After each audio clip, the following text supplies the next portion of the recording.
put like a camera at the end of the table. Yeah. You know what I mean? Like I don't know. I like that better. No, I get it.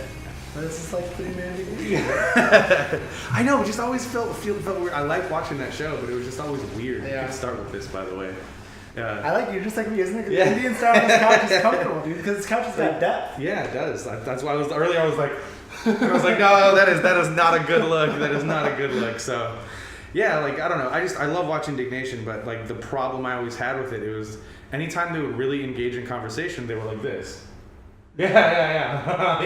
And it's like, because you want to like look at the person you're talking to, but not away from the camera. It's really weird. Yeah, it's weird. Yeah, I broke my other camera. I could have to be camera right there. Yeah. Or what we can do is next time is we'll have someone sit on the couch and then put the chairs on the side of the table. Yeah, too. And then we can have the camera right. Yeah. What if we used one of the TV trays to place the camera and like put the TV tray wherever? That's true. Yeah, we could do that. Yeah. So we'll see what you really need to do. Yeah, we're already rolling. What we really need to do is you need to rearrange your whole fucking apartment and put the TV over there. Then we could sit over here on chairs around the little thing, and it would look perfect. But I couldn't put the TV there. I know you couldn't. Oh, because of the connections. Yeah. Yeah. Well, fuck this place. Well, I mean, what even uses a coax? Nothing. Oh, internet. Internet. That's it. Yeah, that's it. Because I don't. Yeah. So. But you don't want your TV in front of the window anyway. No. That's no good. No. No, not at all. They get some blackout curtains. Yeah, you could do that. Dude. Some real like I'm gonna murder somebody blackout curtains like that. Nothing gets through.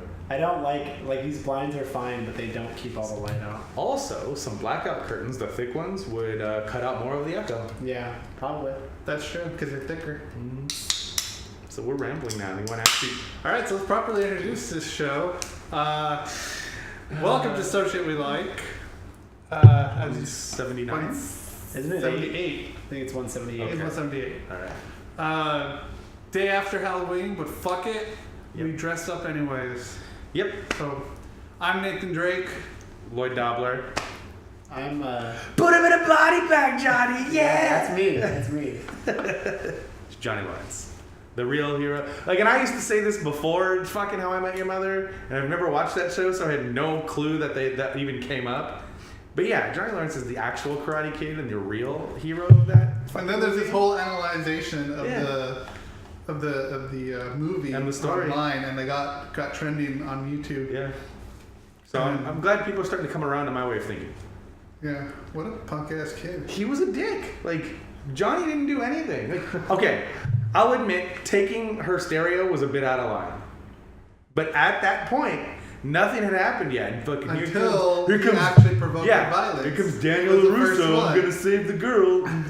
Like, no, dude, get out of here. It's not your business. He just wanted to talk to her. God. All right, so then Mr. Miyagi heals him with his voodoo magic. That's right. And then he cheats because he uses illegal kick to the face. Yeah. Kicked in every time they talk about it from then on about that tournament. Contact to the face is illegal. So even because of this punk ass kid who really doesn't know how to do karate, only what an old man has taught him, they changed the rules so he can't fucking cheat again. If you think about it. Yeah. Because in 3, no contact to the face. Right. But yeah. All right. We can move forward. I'm done with my rant about the karate kid. You guys want to introduce our beers? Okay, yeah. We're all drinking beer today. Yeah. Rick and I have Hell or High Watermelon. We've had it before on the show. This is actually really good beer. Yeah. The best of the best. I'm having what I assume is a seasonal beer from Ballast Point called Pumpkin Down. It's a Scottish ale with pumpkin. I actually think if you tried this, you wouldn't mind it because I don't even taste the pumpkin. If you want to at some point, like at all. At one point, I mean, like aftertaste, you can taste it a little. But see, I don't mind pumpkin. It's just that anytime pumpkin gets put into something that's not fucking pie, it ends up tasting like fucking nutmeg and very rooty. You should take a sip of this at some point. Maybe even now. Okay. Try it. You can slap me if you're pissed that I made you try it. No. I don't even... See, no, it has that fucking nutmeggy taste to it, and it's not terrible. It just, for me, it doesn't work in a beer, and I know a lot of people love... I guess I get that. I get that nutmeg. Yeah, a lot of people love, like, the pumpkin beers and pumpkin ales and pumpkin IPAs and fucking pumpkin Richard Christie on Howard Stern. Pumpkin body wash and pumpkin beer and pumpkin underwear. Like everything pumpkin because he loves Halloween. But yeah, I'm just like, I like pumpkin pie. Yeah. I like a Starbucks pumpkin spice thing, so fucking sue me, I don't care. I like the gingerbread latte. Gingerbread's good Gingerbread too. latte is fucking delicious. Yeah, it is. It's really sweet though. It's too heavy. I don't drink any of that stuff. I can't. You should. No, it's fair not enough. bad. And you don't like coffee. Well, I mean, is it like honestly though, is it sweet enough to the point where I wouldn't even know I'm drinking Yeah. coffee? Oh yeah, totally. Okay. Yeah. Like, yeah. So I like certain pumpkin stuff or pumpkin spiced stuff, but it's too nutmeggy, the beers, and then mixed with like hops. Oh shit. Hey, volume. Yeah, come on, we're I found it there. I got video. Hold on, fuck it. We are podcasting. It's shit video, but that is that is her. Yeah. Ah, there it is. Yes. Let me see. We're watching Lucy Lawless sing the national anthem at a Ducks game because Left boob. I had to. It's the video quality. The video is shit. I had to let these gentlemen know that there was a wardrobe malfunction. Oh yeah. And she just rolls with it though, by the way. Like that's not the full like video. Like she just rolls with it and just is. It's not even like, oh no. Yeah. It's like, woo! Take a look. Did she not know till after? Like it's yeah. How do you not? It's fucking cold. It's so cold. Like this. You know, it's funny. I was talking to my mom this morning, and they went over to some friend's house down the way. Gary and his wife. And they were over there, and Gary's wife she likes to cook and stuff, and so like they all got together and were expecting trick or treaters, and I guess she made like chili or something like that, and they were just hanging out. I didn't get that many trick or treaters, but I guess at some point my mom said that this lady comes, she's like. My mom was saying, I can't really say she was attractive, but she had a cute figure, she was sort of like maybe like a bodybuilder type or whatever, but my mom also kind of said she was sort of homely. Uh-huh. And she was wearing like she had really big boobs, but she was a small girl, but she had big boobs. Right. And my mom said that Gary is such a pervert. Like anything that walks by, he'd be like, you see what just walked by? Like, so anything. And my mom said, I thought Gary's eyes were going to pop out of his head because this girl comes and says trick or treat, and I guess one of her boobs is just completely out, and she didn't know it. Because she was wearing something that where her was pushing her boobs up, and they were huge, and it was tight. And my mom just said that Gary, you could tell. He was dying. They were totally dying. So, That's speaking of boobs popping out. Nice. Speaking of boobs popping out. So anyways. You really need to get more in the Halloween spirit, every year. You need to get costumes, fucking make some shit, So this is a costume of mine that I've worn in the past, and the patches were hand painted. They're not replica patches. We'll probably get a picture of the back for the thing later. It's got the big Cobra Kai patch on the back. All that shit is hand painted. My wife's amazing. She hand painted the patches and then sewed the yellow stripe onto the gi. It's all fucking handmade. And it always Bryce loves Halloween. I do. And it bums me out because you don't ever really I guess I could wear a mask or something. You don't seem whatever the holiday, you don't really fully get into the spirit. You don't go all out. Yeah, it's weird. It's I wouldn't mind dressing up. I guess it just has to be the right thing. Yeah. Me and the lady friend always talk about dressing up and all that stuff, and a lot of times what ends up happening too is it seems like we get all these ideas and then we forget them because it's we'll think in fucking December, oh yeah, this. Do it then. I know. Do it then. I know. And then even last night, she started rattling off some stuff, and I was like, oh yeah, that was one of the things you said. I think she talked about she loves Halloween. She wanted to do a party. And I told you guys, she's thought about doing that, and she was like, it'd be fun. I'm like, oh, this would be fun. She's like, we should do a Clue themed dinner. Everyone dresses as a character from Clue, and we fucking do that thing. So those ideas are there. But yeah, I love the imagery of Halloween. I fucking love horror movies. I love scary movies. I love the creepiness of it all. But yeah, it's weird. I'm gonna piss him off right now. What's your favorite Halloween theme, Halloween time movie? I wouldn't even say horror movie. What's your favorite movie that you only watch during Halloween? I don't know if I have one that I watch only during Halloween. Really? Don't hate me. Okay, all right. I mean, I don't know. You already know my answer. I post it every year on Facebook. But that's not a movie. Yeah. No, that's not a movie. I saw you posted yesterday. If I had a tradition, I'd tell you, but I enjoyed it. I fucking watched. So I watched Babadook tradition. again. I watched Babadook again this year. I mean, there's a lot of stuff I wanted, like, it's not Halloween, but it's like, why don't I watch, even though, like, because it makes you think about it, like, why didn't I watch Beetlejuice? Like, you know, like, if I should have watched Beetlejuice. I used to watch Beetlejuice every year. Like, that when I was a kid, like, that was my thing. I had to watch Beetlejuice every year. So I'm kind of weird like this. I'm not a very, like, you know, they say athletes or baseball players are superstitious and fucking they wear their socks inside out or they think they're going to have a bad game. Like, I don't ever get into that, like, superstitious type of stuff, but, like, there's two things.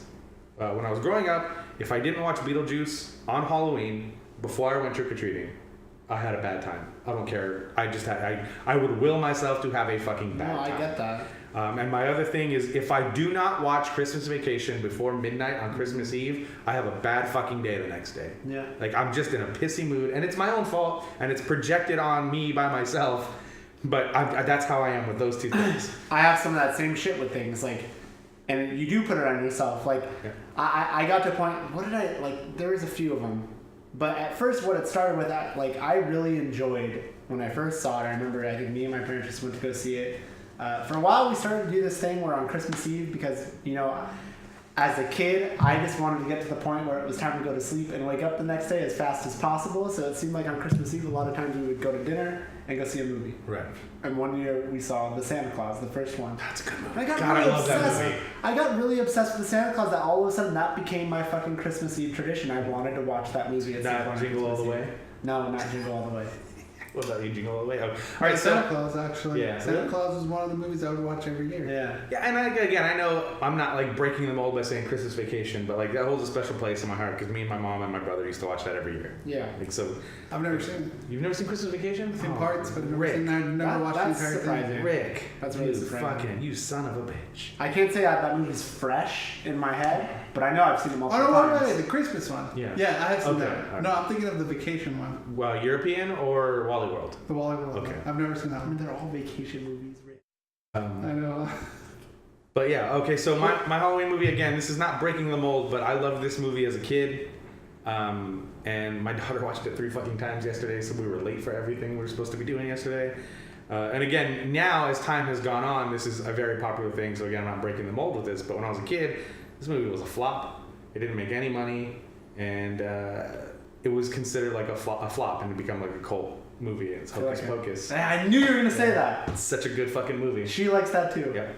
Loves that movie. Yep. And that was the other one I was going to maybe watch, but just didn't. Yeah, it's fucking great, man. I love that movie. And part of me was like, fuck it. I mean, scary is year round. Like Halloween, it gets special, but like I could watch a horror movie whenever. Yeah. So the stuff that I missed, I wanted to watch Signs at some point, and I didn't. Like, and I still want to watch Signs, and that's partially because fucking Josh keeps bringing up Swing Away to Marrow. We're playing Rocket League, and I'm like, God, I really have not seen that. I kind of like got in the mood to want to watch The Ring.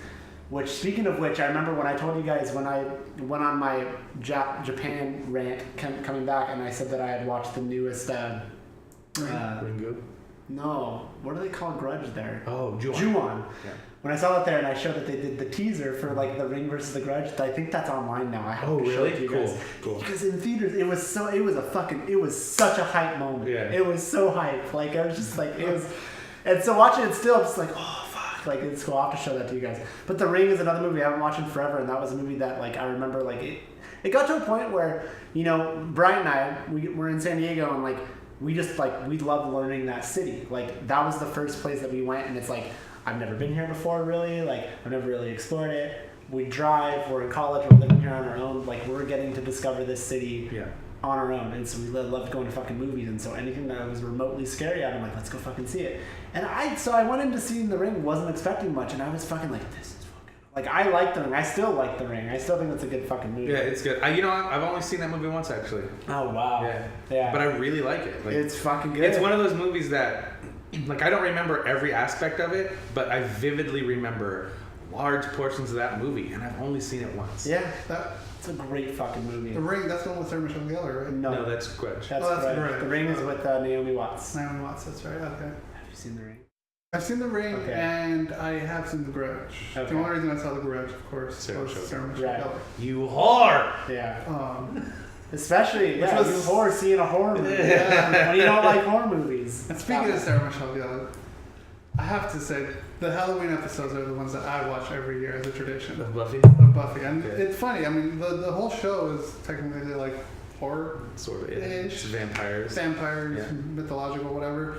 But they only have 2 Halloween episodes. Really? Yeah. Well, no, 3. And they have 7 seasons. And technically now there's 4 if you count the comic books I just found out. Yeah. And then Angel only has 1 Halloween episode. Did you like Angel? The show? I liked Angel until it got weird. Okay. And when it got weird, like I think it was like the end of the 3rd season, when Cordelia got pregnant and she like gave birth to this god. It got so weird. But then when spoiler alerts, when they took over Wolfram and Hart, that's when it got good again in season 5. Son of a Fuck, bitch. man. 15-year-old show. They got good in season 5 when they actually took over the evil corporation. Yeah. And then they canned it, and it sucked because it like the level just went up You should dramatically. slide that tray over. I know I should. I was thinking like about a it for foot. goodness. I know because I'm totally being blunt. I'm probably fucking. Not even in the shot. What's his name? Wilson. Wilson. Yeah. I almost said I went Seinfeld. Like I'm almost Newman. I'm like, wait, it's not Newman. Wrong show. No. Who would be Newman? In our group. Yeah. I don't You just remember. go to You're the not a extended- Seinfeld guy, I don't know right? No, I know enough though. Okay. I know enough. Yeah. Kind of an asshole. You wouldn't be Newman? No, I would not. Because You're not. Newman's like a weasel.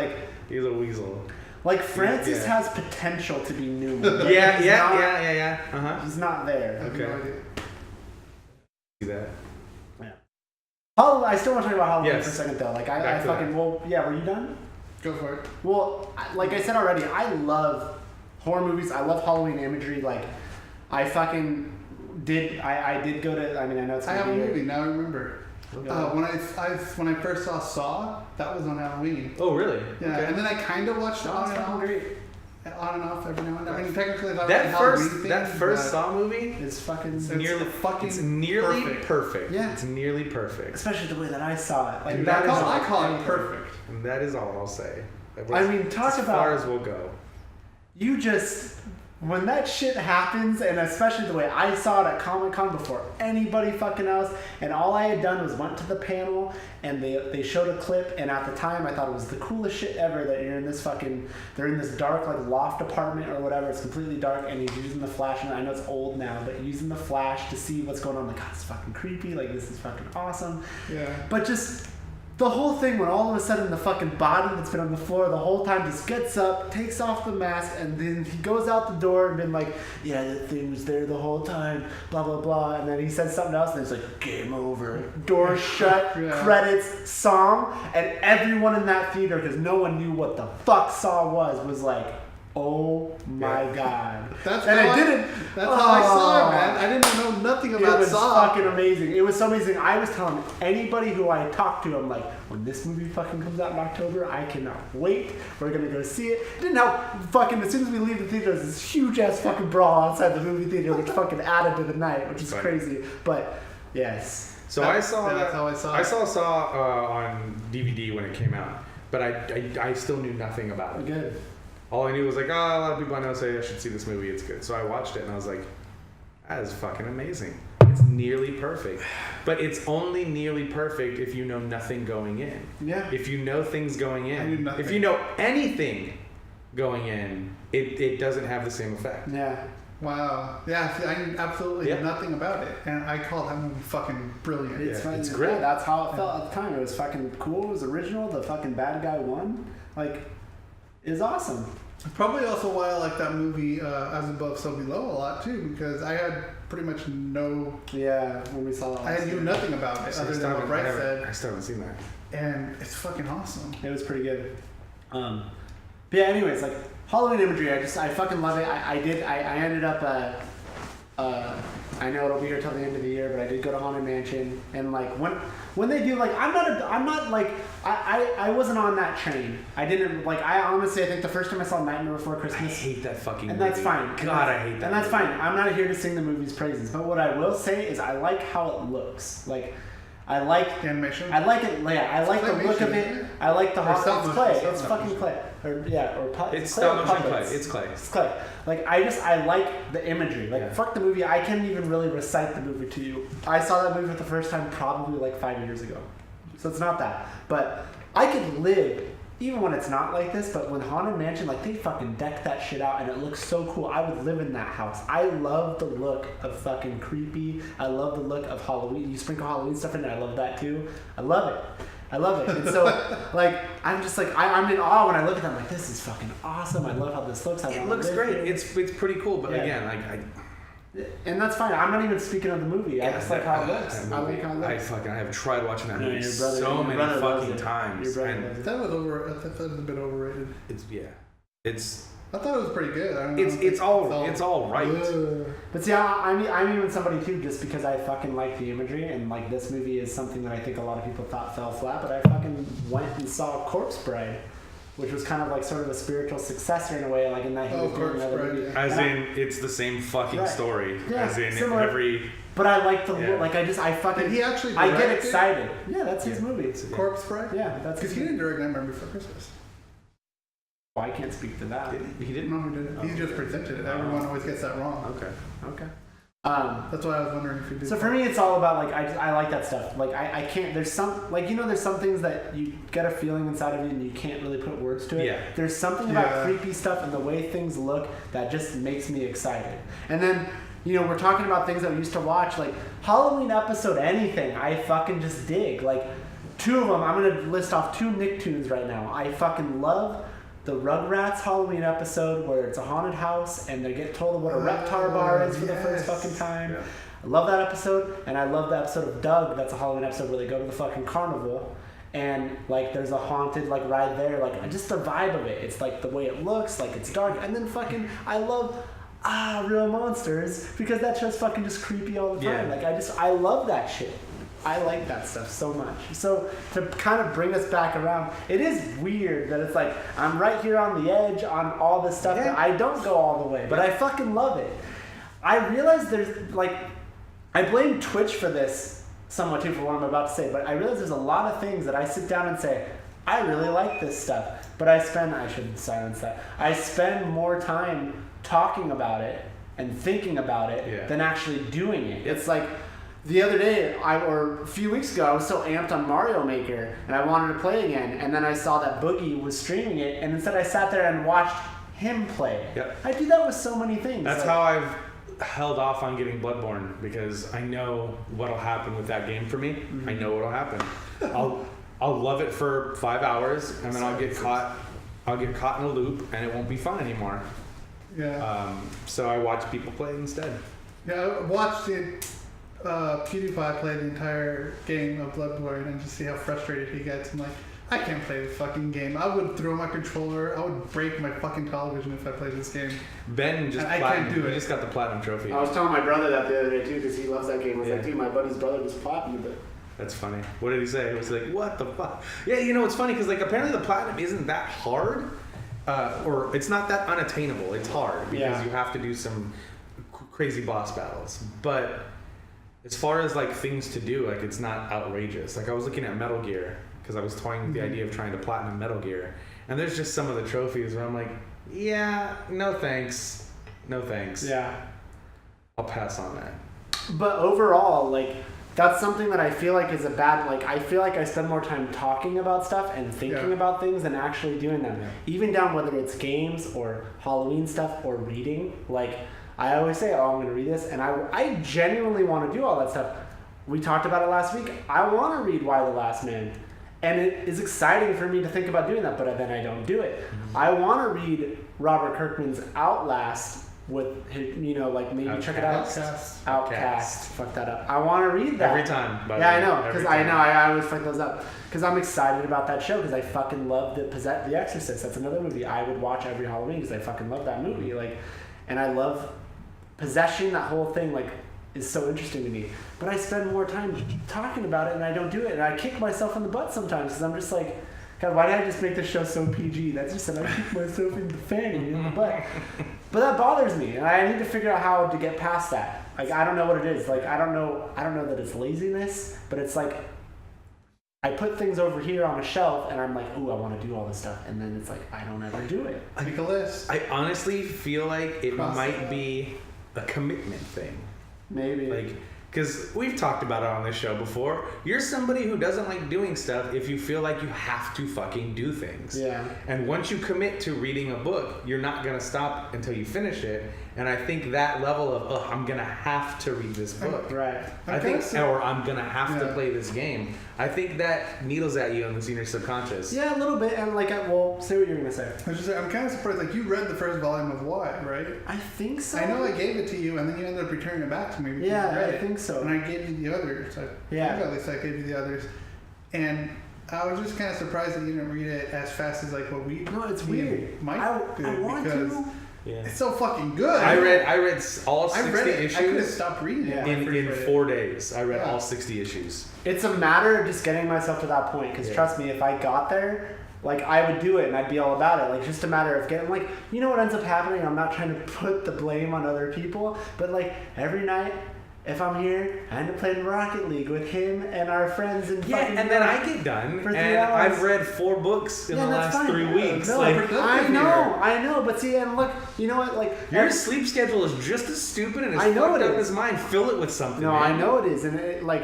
Turn Twitch off. But what ends up happening? It's not just Twitch. Sometimes you just need to disconnect, man. No, I know. Just disconnect. I know. What ends up happening is like we get off, like we finish, and it's like 1:30, 2 in the morning. And look, I've talked about this on the show before. Like, I'm weird. I like reading in the bathtub. Okay, like, and there's something for me. See, you have to get over that. See, I think that's another one of these self-imposed things you put on yourself so you don't have to commit to reading like a 400-page book because then you'll have to do it. I know, and I get that, and maybe that is an extra step, but regardless, like, it's appealing to me. I got something about I go in there, it's just me, I'm by myself, it's relaxing, I can lock the door, it's 2 a.m., no one's like, I laugh at me, I don't fucking care, the fucking bath, I don't care. With bubbles and incense? No, none of that, it doesn't get like, it's not like that at all. Dude, it's gotten to the point where in the past, I've actually had a pillow in the bathtub. Yeah, bath pillow? Yeah, I've had a bath pillow. Like, fucking, like, look, there's a pretty, like, you guys could get it, there's a big bathtub. Like that, like, there's just something about that I just like, and it's just like, and then I like having the water running in the background. There's something to me that just, it makes it just seem more palatable. You know, we're in a fucking drought, Bryce. I know. Oh, trust me. And I'm probably why we're in a drought. Like, I'm probably why. It's more palatable to me. Like, I don't like the dead silence of while I'm reading, and at the same time, I can't do what you do and listen to a podcast and read either. Like, yeah, I'm dumb. Yeah, I can't do it. I can't. I don't know how I do that, but yeah. So what happens? It'll be 1:32 in the morning, and it's like I'm still awake and I'm still doing stuff, and I'm like, fuck, do I really want to go get in the bathtub like right now? It's like I just want to sit here and I could watch this thing on WWE Network or. This thing's that's what happens, but I gotta get past that because I options. Yeah. It is. That's exactly what it is. Like if tonight I have Dan O'Brien's book just sitting there, and if I force myself to get in the time and read Dan O'Brien's book, I guarantee you I would do it again tomorrow and the next day and the next day. It's just a matter of starting. I'm thinking about getting his audiobook because it's so flat. Is it him reading it? Yes. You've heard it? Yeah, I heard like a chapter excerpt from it. It's so flat. It's so fucking Daniel Bryan. Like, okay. God. All right. So there was something you guys want to talk about. I know we're getting kind of deep. Hey, this is perfect episode to talk about what we're going to talk about. Oh yeah, totally. Yeah. Okay. So do your thing. So wait, I thought you had something. I forget it. I know you guys want to talk about this thing. What? No, talk about it. We haven't been on that long. Go. Yeah. All right. So the only thing I got right now, really, and this is just a rumor too. That's why I say it doesn't really matter. But according to Joe Blow. Joe Blow. Yeah. Is that a real website? Yeah, it is Joe Blow. Oh my god. Okay. He does a bunch of. He's usually him and like the Latino Review usually have like all the rumors. God damn it! Sorry. Oh, your game. What happened? So Avalanche lost to the fucking Sharks 4-3. So rumor. We already know for facts that Ben Affleck's gonna direct the next Batman movie. Mm-hmm. Because obviously he's playing Batman. And the next, the standalone Batman movie apparently is rumored to have him against the Joker, or possibly Jason Todd, aka Red Hood. And the rumors are strong. Yeah, I saw that Red Hood thing too. And having just played Arkham Knight, Knight, where they kind of straight up lift from the Red Hood storyline. That seems possible, huh? Not only does it seem possible, it's really intriguing. But I am also one of the people that thinks that it would be really fucking cool if the Joker in Suicide Squad was Jason Todd. Has to be. It would, I see a lot of people like, oh, if you're gonna fucking talk about this Jason Todd as a Joker shit, just shut the fuck up already. And it's like, okay, look, they're not gonna directly lift a story out of a comic book and tell it in a motion picture. You know what I mean? Like, they're gonna put their own original spin to it, whichever it is. It's gonna be fine. Which is what Rocksteady did with Batman Arkham Knight. They were like, look, we're going to introduce a new villain that you've never seen before. And they did. The Arkham Knight was a brand new villain. But it was basically the Red Hood storyline. Which is fucking cool. That game is... God, I can't sing the praises of that game's story enough. But yeah, if they do the Red Hood or they do a Robin and it's Jason Todd, like, don't do Red Hood out of the gate. Do Batman and Joker, and Jason Todd as Robin, and do 3 movies. Oh, build up to the Red Hood. Build up to the Red Hood. Yeah, man. Well, I mean, these are rumors, so there are speculations as well. But Bryce is over here looking for boobs again because he's like, "What are these assholes talking about?" I'm listening. I'll chime in when I can. So, you guys need new drinks, or are you okay? I'm good. I'm almost done. So whenever you're ready, I'm ready. Yeah, I mean, if it's like they're rumors, it's definitely a wait and see type of deal, but it seems possible. I mean, we already know that, or it's kind of been out there for a while now that Jesse Eisenberg is playing the son of Lex Luthor. Oh, is that what it is? See, I haven't really looked anything up. So he's not actually Lex Luthor? No, he's Junior. Okay, good. So what will his name be? Yeah, he's Junior. Lex Luthor. Yeah. Lex Luthor Jr. Alexander Luthor Jr. So does that mean, like, in the future then we might meet his father? Well, it seems to be that the Kevin Spacey character might be his father. Really? Yeah. So that kind of backs up the theory of Joker being Jason Todd. Because they're playing with time. Yeah, they're definitely playing with time. And wasn't it Affleck is playing Dark Knight Returns Batman. He's not playing Affleck. He's playing Dark Knight Returns Batman. He's not playing, young Batman. So these are some pretty strong ass theories. God, do you know how happy that would make me as a Batman fan? Like, if that's what they do. Oh man, I know. But again, all rumors. Yeah. Like, fuck that, man. Just make Arkham Knight into a movie. I'm telling you, Rick, you need to watch that. What's wrong with the camera? We good? Turned off. Might be out of batteries. Okay. We'll keep going because we're recording audio here. Yeah, man, like, that would be fucking awesome. Like, if they just lifted Arkham Knight and made that a movie, that would be awesome. Because the story in that movie in that game is fucking very cinematic. It's great. I've talked about it a lot on this podcast, how much I love the main storyline of that game.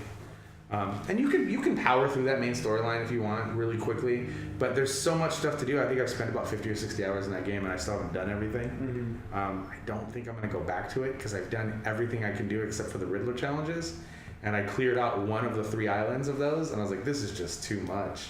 So I might be done with that game. But the game itself, like...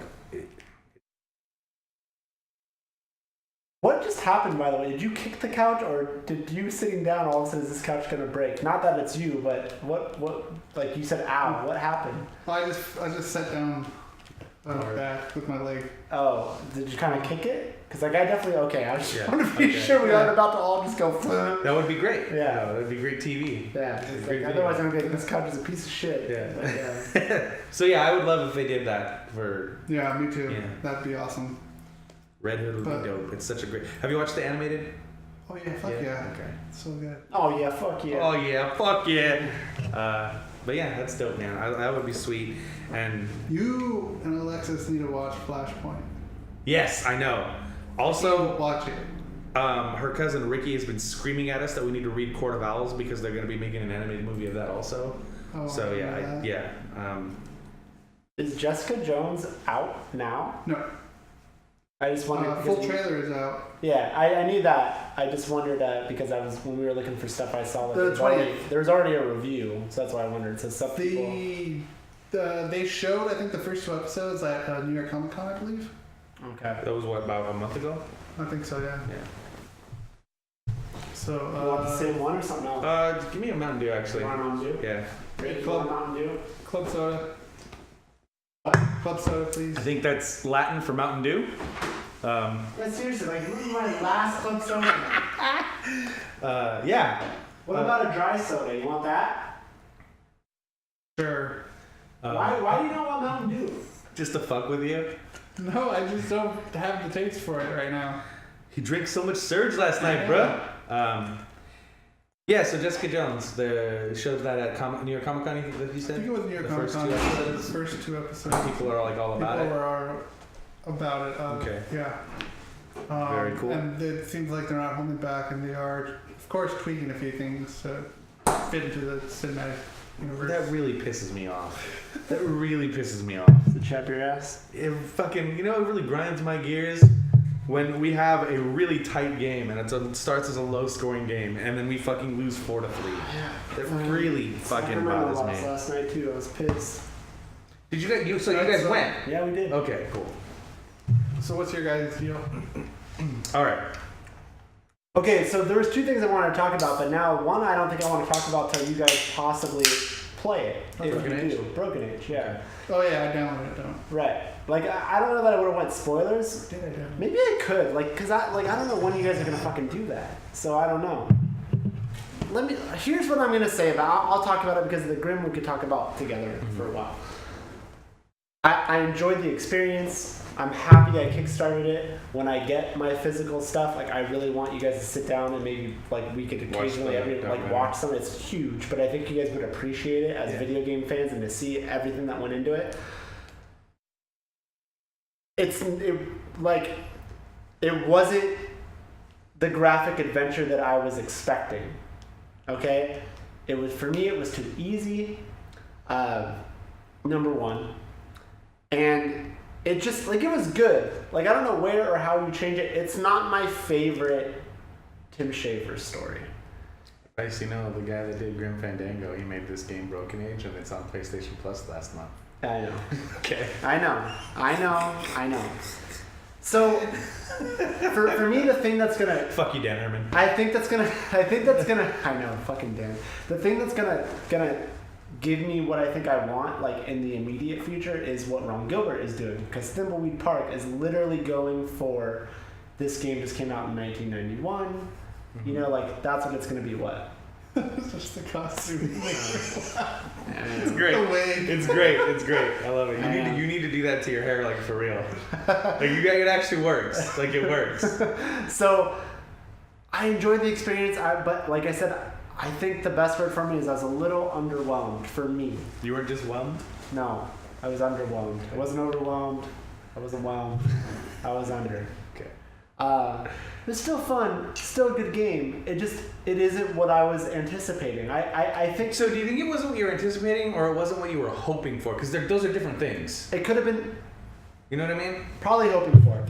Because you should have been anticipating what you got based on the documentary. Maybe it just wasn't right. what you were It wasn't what I was for. hoping for.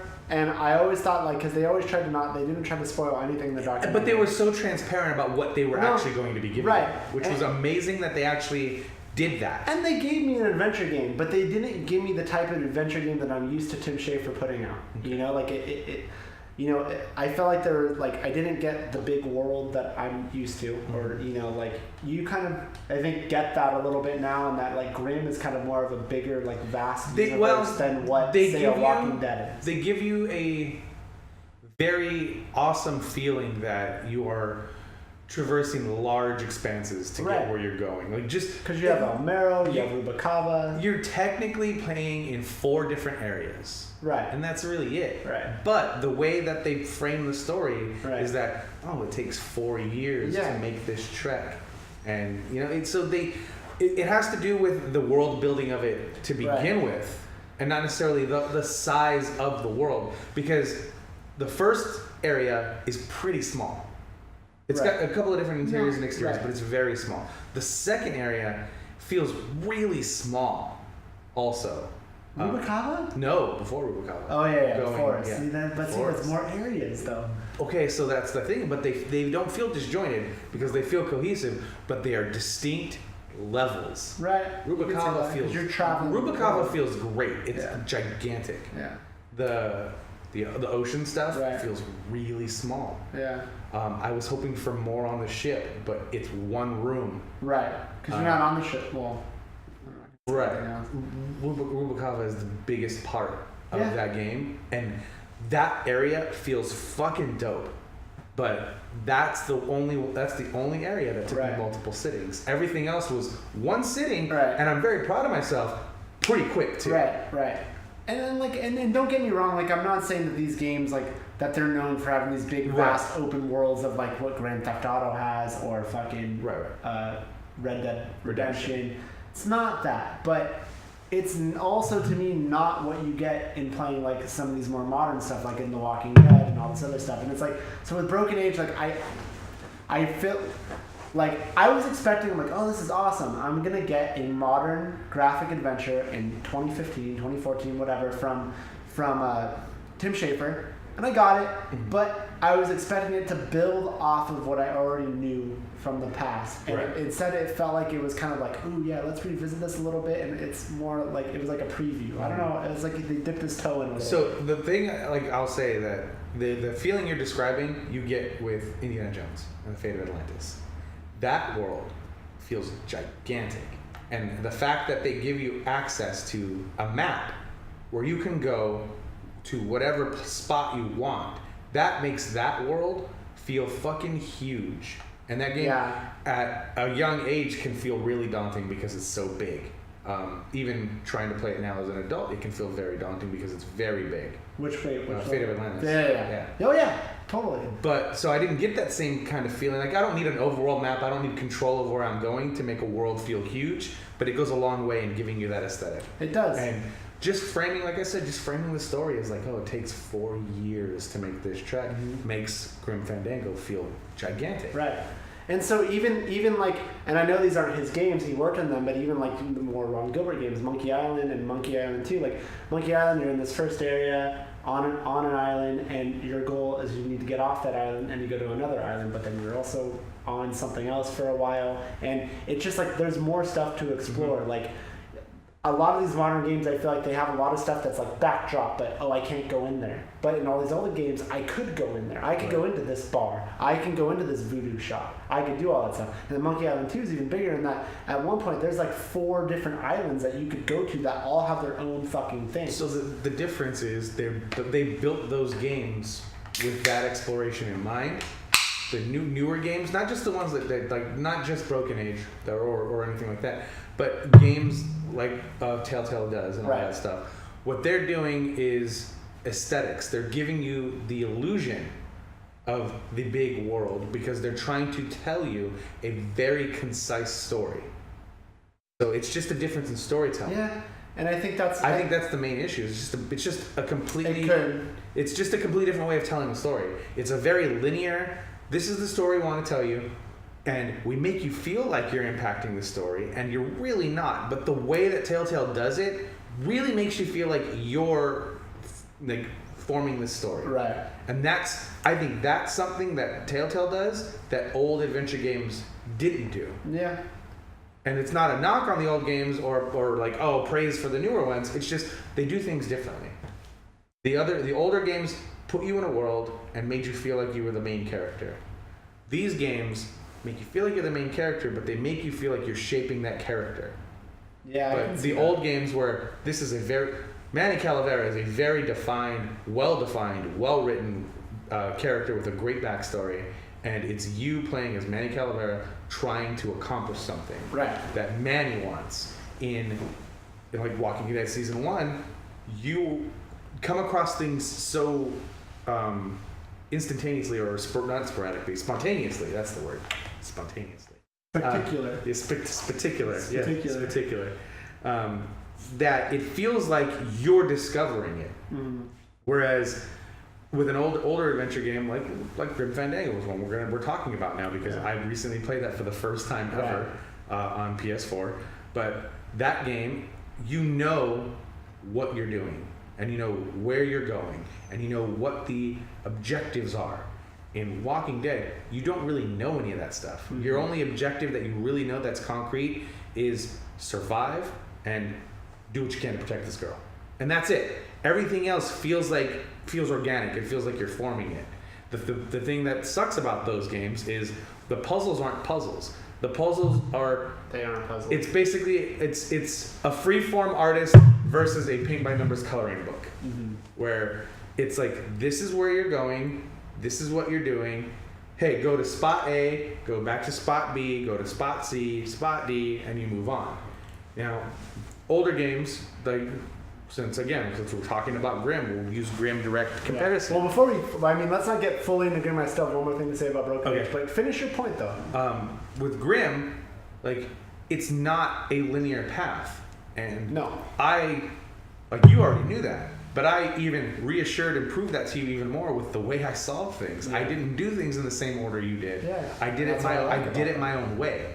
You can't do something like that in Walking Dead where you can do it your own way. There's a very specific order of things and a way to do things. Mm-hmm. And they sacrifice the exploration and the puzzle solving for an amazing story that feels organic, even though it's not really organic. That's the main difference. Yeah. That's the disconnect. So, like, I understand when you say, like, oh, this isn't the adventure game I want. And I can sit here and be like, yeah, but it's a great game, and you'll be like, yeah, it's fucking great, but it's not the adventure game I want. I think at the time I thought, because I enjoyed it. I think I pretended to not pretended, but I think I tried to convince myself I liked it more than I did. But like when Telltale did Monkey Island, I was like, Secret of Monkey Island? No, Tales of Monkey Island. Oh, Tales of Monkey Island. So when they did that stuff, I'm like, all right. Like, this is cool, but I'm like, I don't know that I really like episodic gaming. Like, I want to play one full big beefy thing. And so when the Tim Schafer Kickstarter came into play, I thought he was gonna come not save me, but he was gonna be like, okay, he's gonna give me what I want. Like, I don't know that I like this Telltale spin on stuff, but he's gonna give me what I want. Especially when it starts off with him and Ron Gilbert, because Ron Gilbert at the time was making The Cave at Double Fine and was there, and he put. Gave his opinion on what he should and shouldn't do a little bit. I love The Cave too.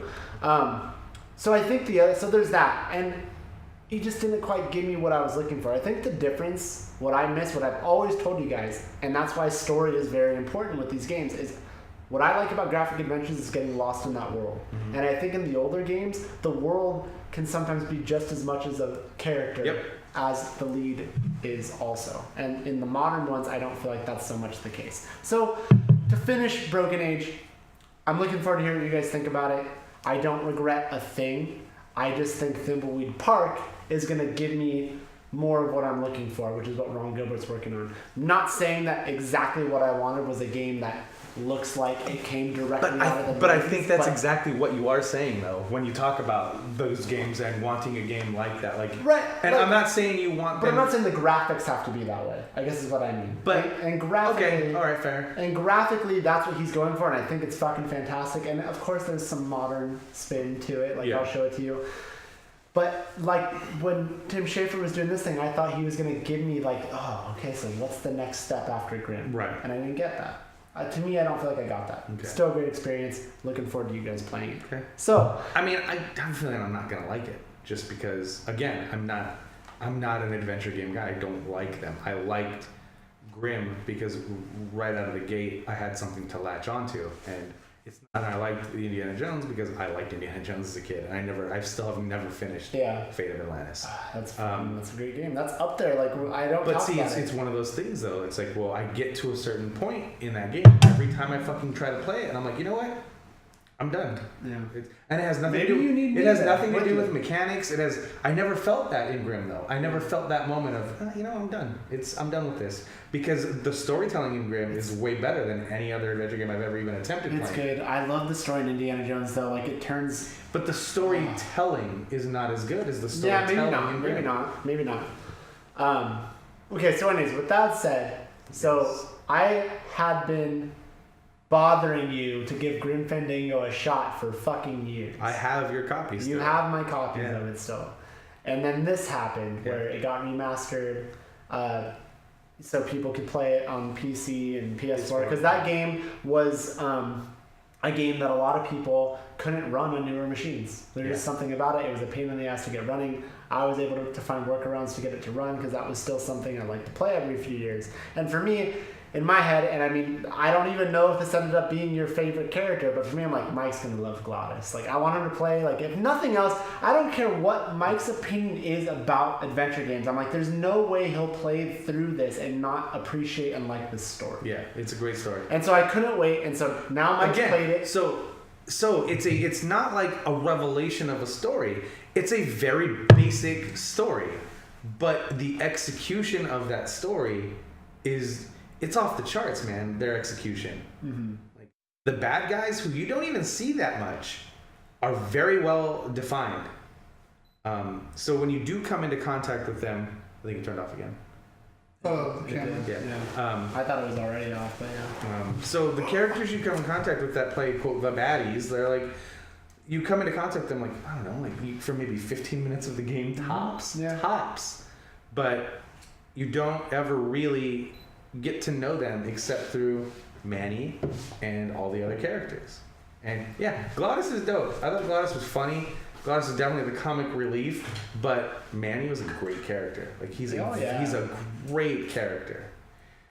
There's just so many other little tiny characters. Like hi, Manny. I love her so fucking much. I knew it. Man. I'm like, oh no. She's probably my favorite. That says hardly anything in the game has overtaken I Glottis. love her. I love her. She's great. And the fucking God, I don't even remember her name because the girl at the bar, the poetry. Oh, that steals all your poems. Yeah. She's great. How long did I do that, by the way? I know. Like we spent like easily over an hour of me just doing shitty poems, I loved it, and then her coming up and doing the same thing, and then I go back and do it again because it's such a funny joke. It's a funny gag. It is. That they pull off so well. It is. I'm so glad that you played that game and seemingly enjoyed it. I really liked it. It's just to me like that to go back to Halloween, like the imagery in that fucking game, like I love it. Yeah. And that was a game that I at first was not against, but I was like, like where's my mouse controls? Like what the fuck is this 3D shit? I gotta play on the keyboard, like. And then finally, I think I bought something. I think Escape from Monkey Island came out, the fourth one, which is my least favorite of all of them. Because anyways, it's a whole other story. And I think it came with a demo disc for Grim, and I played it, and I was like, wow, what am I doing? Like, why am I not playing this game? Because I'm mad about the control scheme. Yep. And I just fucking did it and played it, and I love that game. Like, that world, that's what I'm talking about. Like, you get lost in that world, you get to meet a lot of rich, interesting characters, and it's just everything I love about an adventure game. If I were going to do a favorite games of the year, and we've already said like all remasters don't count and things like that, I would find a way to weasel this game in on that list. I love, because I didn't know what to expect. Yeah. I love that game hit you like that to where you're even willing to say that. Yeah. Because it's like, at the very least, if I can't get you in the door and be like, get you to love Day of the Tentacle, you know what I mean? Or I wish we could play Fate of Atlantis the way we did Grim, because I feel like I'd be like, come on, Mike, let's push through this. I'll help you. We'll do that. If I can't get you to be like, you know what, graphic adventures aren't that bad. Like, I'm not saying I like all of them, but they're not that bad. I still feel like it's a victory that I got you to, at the very least, appreciate Grim for what it is. So, and another, I hate fucking grindy RPG style of games, but I fucking loved Dark Souls. Mm-hmm. For about 8 hours and then got tired of it. But I won't play a lot of games. Like, there's a couple of games that came out since then that are basically Dark Souls, but with different, settings and different types of characters. But like, and I'll try them. Like, I tried Lords of the Fallen. Don't like it. I tried Dragon's Dogma. Yeah. Don't like it. I like Dark Souls. I like Dark Souls 2, and I kind of think I'll like Dark Souls 3 because. So the thing I don't want to get into Bloodborne with is like, I love shield and sword or shield and spear. That's how I play Dark Souls. Shield and spear, and it's because it's a very meticulous way of playing the game. You walk holding your shield. And unlike most weapons, if you have a sword, you have to move your shield to swing your sword. With a spear, just fucking poke at people. And it's definitely okay, I blocked his shot, boom, boom, boom, boom. Oh shit, I better block again. Like, so it's a very meticulous formula, but there's something about having that shield and that spear and being able to jab at people. And not take hits if you don't have to. Then you start becoming an asshole and you get fucking greedy and you're like, fuck it, I'm gonna two-hand this spear. Oh shit, I'm dead. Now I gotta go back and get my shit. And then it's like, okay, fine, I'll continue with my formula. And then it's like, oh, this guy's weak. I beat him so easily last time. Oh, god damn it. Yeah, it's one of those things. Like, Yeah. but yeah, I don't like that style of game, but for something about Dark Souls hit me real hard. It reminded me, like, if Legend of Zelda, the original Legend of Zelda was more of an action game, this feels like that's what Zelda would feel like. The original Legend of Zelda. I've heard you and Ben make those comparisons quite a bit. Yeah.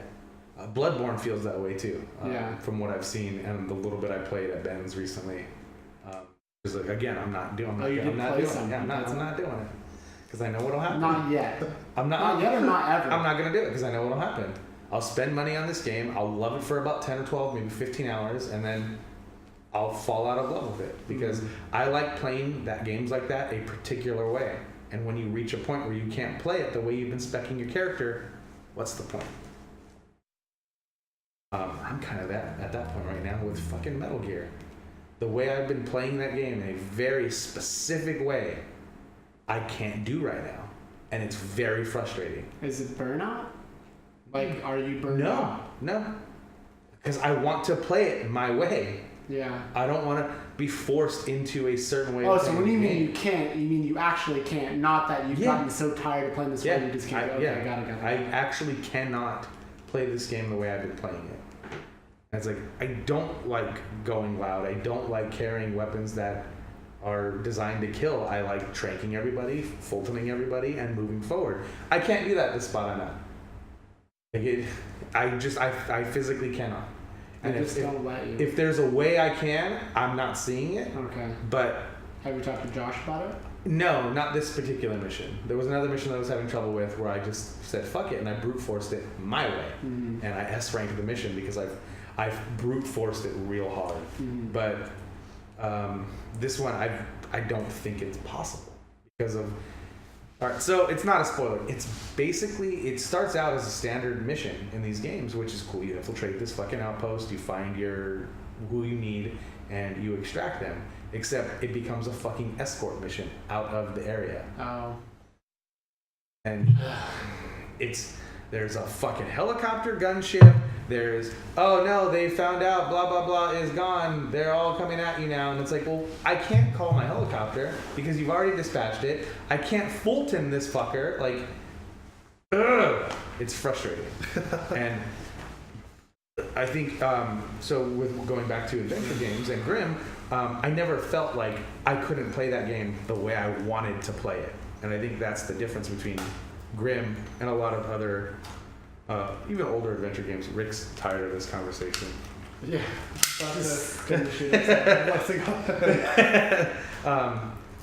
So I never felt that. I felt that with Indiana Jones. Like, it gets to a point every time. And it's never the same exact spot, but it's like, well, nope. I want to get you past I can't do it the way I want to do it. The furthest you've gotten is like, what, the desert?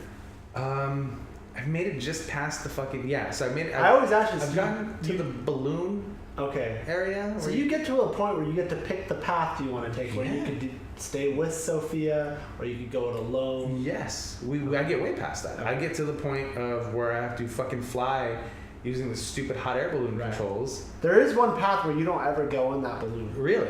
Okay. But see, it feels absolutely 100% necessary where I was at. Right. And it's nice to know that it's not, but it feels necessary. Because I believe the first time I played the game, I was like, no, fuck, I want to hang out with Sophia still. And that's the path I'm on. And I would look at pictures, and I'm like, when are you ever in a balloon? Like, it's never even, it just doesn't happen. Okay. Yeah. That's weird. But yeah, it's just, I get to a point with a lot of games, genre games, where I'm like, I can't play this the way I want. And I understand that maybe that's not the way they want me to play it, and if it's not, don't give me the option. It's like with racing games. If you don't want me to pick a Nissan Skyline or a Nissan 240SX, if you want me to drive your super high-end Ferraris and your Bugattis and these great cars you spend a lot of time and a lot of money licensing, don't. And this is just me, because it's the manufacturer and the car I like. don't give me the option to drive a 240SX, because I will drive that shit until I can't drive it anymore, and then I will get a Skyline and dust everything in a Skyline. And that's just the way I play racing games, like arcade racing games, like Need for Speed and stuff like that. If you give me the Nissan, I'm taking the Nissan every time. And when I get upset when Nissans aren't in games, I'm like, fuck, I can't play this game the way I want to. I guess I'll drive this fucking stupid Mustang. Like, but yeah. So I never felt like I couldn't play Grim the way I wanted to play it. Having someone there just as a sounding board, and there was points where you wouldn't even respond, but it was just nice to know there was somebody there I could bounce things off of. Yeah. So maybe that helped. But even still, like, I mean, you even said, like, I got through a lot of that game pretty easily. And I probably wouldn't have if I would have played it when it first came out. I probably would have hated it when I played it when it first came out, because I was at an age where it's not the type of game I would even consider playing. But yeah, I really, really love Grim Fandango. I'm glad you did, man. Manny's amazing, and the fucking your coat check girl in Rubalcaba is my fucking favorite. God, she's the fucking best. And the fact that all she ever says is, "Hi, Manny. Yeah. I've got a lot of work to do. I'll talk to you later." It's like, no, I want to talk to you now. The voice actor for that is phenomenal. Yeah, man, and like the fact that you even said you want to go through it again and try to platinum that game, like because I'm like 5 or 6 trophies away from platinum. I hope it gets to a point, like, I don't know if it will, but I mean, for me, that's still a game I like playing every few years, and maybe that'll hit you like that too. Like, I want to revisit that world and see how much I could remember without Bryce there. Or the hard part about that, of doing things like that, which shocks me that you do it every couple of years, is like, I know it's real fresh for me, so I don't remember all of the solving or the puzzle solutions right now, but I remember, like, I'd say about 85-90% of them. And it's one of those things where, like, if I waited a year or two and played that game again and I forgot something that I knew I should fucking know, I'd be done. I would turn it off and I wouldn't turn it back on again.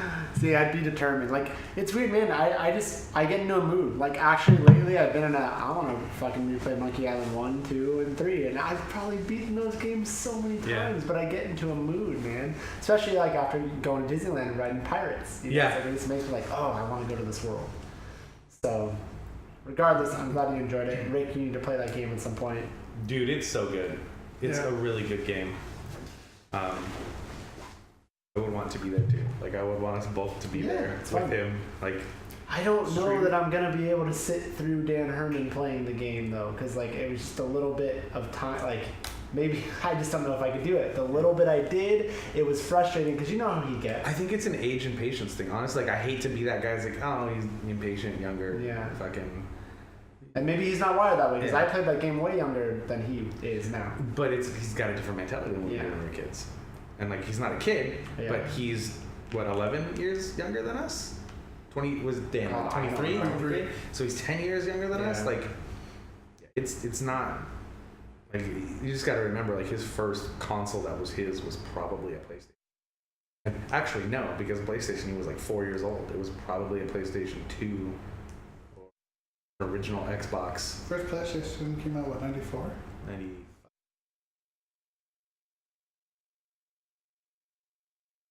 It's 95. So yeah, like, he was like 3 years old when the PlayStation came out. So like original Xbox and PlayStation 2, GameCube is like his era. And I know he had older brothers that are way older, and he grew up and he played Nintendo and he played Super Nintendo and he played stuff like that. But it's different when you have it at your disposal and have a lot of it at your disposal than like when we were kids. And it's like, for me, it was like, I have one game, and I gotta make this game last. Fuck, I just beat it in my first sitting. Yeah, this was not worth $50. But you know what? I gotta pretend like it's the greatest fucking game on the planet, because I'm not getting another one for a long time. That's how it was. But now, like, just even if you don't have an NES, like, every year around the summertime, I get a wild hair up my ass, and I download an NES emulator, and I start playing some of the old games I loved as a kid that I played for hundreds and hundreds and hundreds of hours. I play them for about 15 minutes, and I'm done, and I delete the ROMs and the emulator because it's like, nope, I can't do it now. I can't. And it's not that they're bad games. It's just, nope, I can't do it now. Like, I can't even make it through one full game in Bases Loaded 2. I can't. I can't. I'm done. That's weird. Yeah.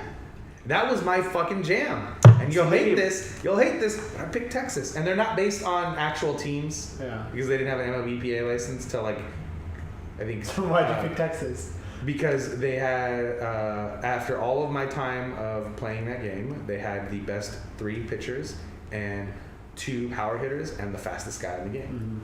So I would, the leadoff man, I would get first, steal second, steal third, and I would wait for my power hitters to come up, get a home run every time. Like, I'd fucking squeeze them in. You know what? That's modern Mike. No, kid might squeeze motherfuckers in too. That's what I do. Oh, that's funny. It's so funny. Bryce would never, if I had a man on third and 2 outs, Bryce would never give me anything like, he'd give me hittable stuff, but nothing I could do anything with because I go right I for would the try. squeeze. I would try to intentionally get him to pop up the butt, so Yeah. everything would be hot, just high enough. Just so high that enough. Pop him up. See, like, okay, so that's where I think my issue is. What I was saying earlier, like, I would still be all about that stuff. It's just a matter of fucking starting the goddamn engine. It's what I was saying earlier. It's like all these things I want to do, but I don't do it. Like, I can't wait to fucking play Metal Gear, but why is it I don't fucking do it? I don't know. It's a lot of game. I don't know what happens to it. It's the same thing. Instead, I just fall into this pattern. It's like, and I'm not saying I want this to change, but I fall into the pattern of, I want to play Rocket League with my friends because that's just really appealing to want to do right now. And then we do that for 2.5 hours, and I'm like, oh god, do I really want to start another game, or do I want to just fucking Netflix and chill? And I feel like an asshole that I even just said that, but I just did it. You know what I mean, though? Like that. So this is the last episode of this podcast. So, you know what I mean? Like, that's what happens, though. So for you, it's like you can't play those games anymore, and for me, I think I can. I just have to get. I just have to get there. I just have to get to that point, and it's the weirdest fucking thing. I have so many hats that I could fucking hang my things on, but I don't fucking use it. Yeah. There's so many things I'm excited about, and it's just a matter of doing it. It's dumb. I've been wanting to fucking play Rocksmith for fucking 2 years now. I've got guitars that I've wanted to teach myself for fucking a decade, and I don't do it. Longer. Yeah, longer. And that's something I have to overcome. I honestly feel like it's the having to commit and having to do something aspect of it, man. It could be. I mean, that's why I don't sign up for guitar lessons. Because I don't fucking want to do that. I want to do it at my own pace. Yeah. Sometimes you need that structure, though. Yeah, absolutely. And I think a personality like yours might need that structure. Sometimes I try to instill structure into my I life. think we need to enlist him. Learn structure. As a kid, like, you know, being younger, I remember I used to kind of have these patterns of like, you know, I'm not going to go on the internet and go to the sites that I want to go to until noon. Because I'm like, by noon, there's stuff that happens on the East Coast, like a lot with wrestling stuff. I used to be a thing I'd save myself for it. So I do other stuff before then. Then I do that. Sometimes I try to do that in my life. I'm like, you know, at this time, from this time, I'm going to do this. You know, I've even told Rick that too when he's been talking to me and like kind of has opened up about being frustrated about like being stuck writing or whatever. I'm like, dude, don't let it be a chore. Yeah. You know what I mean? Don't have it become a chore. It's like, he's like, I don't have time. Like when he was going through, like, I don't have time to play games and stuff. Like, or I don't have time to watch this or watch that. It's like, no. It's like, have 6 p.m. to 7. Like, I even say it's an hour. Have that be the time that you're going to focus on whatever you're writing on. And then have from 7 to fucking 9 be, that's when I'm going to play video games. That's when I'm going to watch something on TV. Even if you don't stick to it in a strict way and it's different each day, like even just putting that out there sometimes helps. Yep. And so if I say, I'm going to play Rocket League until fucking 12:30, then at 12:30 I'm getting naked and going to the tub and reading some books, then maybe that's what I have to do. Yeah. Maybe. I don't know. But that stuff helps. It really does. So yeah, there definitely is some structure. Like, structure definitely does. There's some legitimacy to that argument. That's help with that. And maybe that is what I need. A lot of self-discipline too. Yeah. I mean, I have the fucking omnibus of Walking Dead, and I haven't touched it. I'm glad I own it. Alexis what am I doing with it? Her uncle works at a library, City of Commerce Library. It's a big library, so they get a lot of stuff like that. And so he brought home like Compendium 1, Compendium 2, and she fucking read through those in one night. Yeah. And then now she's waiting for like the third one, so she can keep reading it because she read a couple of loose issues that her uncle had brought from the same library, and she's like, I can't fucking do it this way. I can't do it this way. I read and I still look back at it fondly. He got me like maybe like I always It's funny, I always joke about this, but I remember like there was a few years ago where all of us we were just like, let's get everybody birthday presents, fucking Christmas presents, and the next year I think all of us like, this shit's too fucking expensive. Fuck this. I don't even think it was like, it's just too hard. Yeah, I'm just like, I don't want to fucking do and this. I don't want to be the guy that gets my fucking one of my best friends a goddamn gift card. Right, you know? exactly. And so it was just too much hassle, but I remember like it was shortly after I met Rick, and like one of the first things he ever got from me were the first 3 issues of Scott Pilgrim. And I still like, I fucking loved reading those. I read them like, I did exactly what I just said. I fucking got in the goddamn tub, I read it, and I fucking did it every night until I was done. And there's 2 more books, and I haven't done it, and I want to do that so bad. Yeah. I just haven't done it. So anything you haven't done that you want to do? I could name one thing that you want to do that you haven't done. This guy's the king of starting shows and taking a break from them. Be like, well, I'm going to go back to them eventually. Yeah. And then he has this long queue of shows. Like, that's his bad thing. There's nothing to watch, though. Really, there's nothing to watch. So 7 of... and that's it, yeah, so we'll get to that. So, but yeah, is there stuff besides what I just said? That's his flaw. Mm-hmm. So many shows. Oh, I love this show. Fucking you done this? And then he takes the biggest break. So the thing he hasn't done that I know he really wants to do isn't even his fault. Is he wants to fucking play Rock Band so bad, and we just have not packed the shit up and all been in one spot to play. Yeah. It's also best to wait till that streaming patch. Yeah. That should be this by either Monday or Tuesday. Actually, they said they posted a thing and said, "Hey, we submitted." Last Friday, and pending any problems, November 2nd is when we're hoping to launch that. But if it comes through faster, we'll push it faster, and they just haven't pushed it yet. So hopefully it's tomorrow, like they have. Yeah, I hope that does happen for you, because I know you've been talking about that for a while. It's so weird, like this. Like when I got Guitar Hero, I wanted to stream that. I was like, man, if there was a way I could stream this on the internet without having to buy a fucking new computer and a capture card and this and that, and that's too much money just to fucking stream video games. Now it's like built into my box. Yeah. And I want to stream playing drums. It's what I want to do. And it's not because I think I'm fucking amazing at it or anything like that. Just I'm already playing for 2 or 3 hours at a time. Why not stream it? Yeah. Yeah, and it's going to be cool when you start doing that, because I'm definitely going to watch you. Mm-hmm. It's fun watching you in person. Yeah. Because you're always like, you could do fucking expert guitar and expert drums. Like that was way more advanced than I ever got, so it'll be cool to be able to watch that. If I can throw that up on Twitch instead of going reading and doing other stuff. Nice. So the thing that Rick was about to say that he finally started doing, and I blame him for me even watching the show, is he finally started return to watching iZombie, because he watched 3 or 4 episodes and then for some reason just stopped. And now he started watching it again. So Rick, how has been watching iZombie? Good. It's fucking great show. It's got Rick all over it. Like, dude, Rick, what is wrong with you? This is fucking. It took me a while to get into it because of just how it just reminded me. It just made me miss Veronica Mars so much. But it should fill that void. That's the part I've never understood. It reminds me too much. It's and I told them yesterday. I'm like, dude, it's going to. It's the same creator. Yeah. There's a fucking girl lead. Mm-hmm. But it's a totally different story. There's you got the same ingredients, but the outcome's different. Yeah. It's good. It's definitely good. It got more interest. It's fucking phenomenal. The points. You start suspecting things. There you go. After I don't want to say what it is, but after you start suspecting things after things. Yeah, after I found out that a certain person is a zombie, I was just like, what the fuck? That really reeled me in. I'm like, I gotta watch more. It's a fucking great show. To me, what it should do for you is fill the void that you're lacking in not having. It does. There's just parts where she's talking and it just turns into.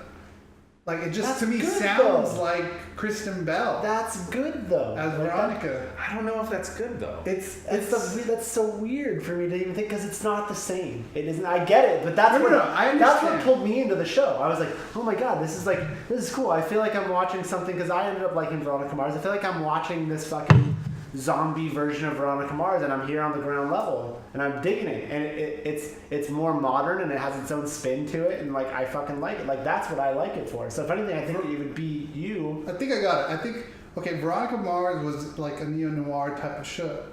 This is not that. No. It's something unique and different on its Right. own, which is fine, and I like it for that. But it's like they're trying to incorporate that voiceover of a noir show, Yeah. which it's not. Okay. And I think that's what's kind of It's jarring. jarring. Yeah, Yeah. and I get it, and I think And the it's more not that it bugs me. It's fine that it can have that voiceover. There's just certain points where she starts getting really deep, and then like bam, it triggers a Veronica Mars memory. And it's like yeah, I think eventually you'll learn to appreciate that. Like to me, this show, like it's fine. I'm fine with somehow it. It's just- somehow he's captured like whatever same magic he had with this, like even down to like, and it took a while for it to grow on me, but now it's like I fucking like the theme song to the show. Like the theme song is starting to almost become like an iconic thing. It gets in my head the same way that fucking Veronica Mars' theme song gets in your head, and it's like I like the Veronica Mars song better, but Yeah. well, of course, but you just started recently. You binged yesterday. The Yeah. more you listen to this, you're like, oh yeah, this fucking song, like, it's cool. It's like it's just a cool song. It fits the show It fits the show perfectly, perfect, and yeah. it's amazing. I really dig it. I'm enjoying season 2. Like, it's just a fun show for me to watch. Fuck you, Rick. like how you reeled him into the game, I reeled you into Yeah. the web of It's Rob just something Thomas. that, dude. It's just something like I like. Sometimes I like watching fun. I'm not saying it's campy, but sometimes I like watching fucking fun, campy things. Yeah, You know. So it's good. yeah, that's what I do. I don't know, I just can't wait for the crossover. And it could happen. That'd be amazing. They've hinted That that would it be could happen. fucking amazing. It would be. It It would be fucking really cool. There's just a fun show to watch, man. would have been awesome if Ryan Hansen actually played the big Casablanca's character. Yeah. That would have been funny. We Anyways, still haven't gotten to what's his name, Teddy? Not Teddy. Who's the black guy's name?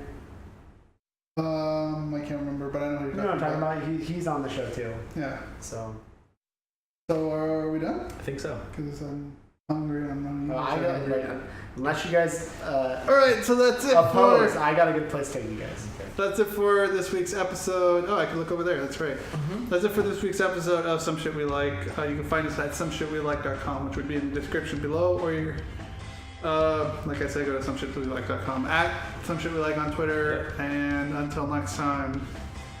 I always hate doing this after he does all the plugs because it feels so weird because he said the name of the show so many times that it loses meaning. Yeah. That was some shit we like. I had to break it up.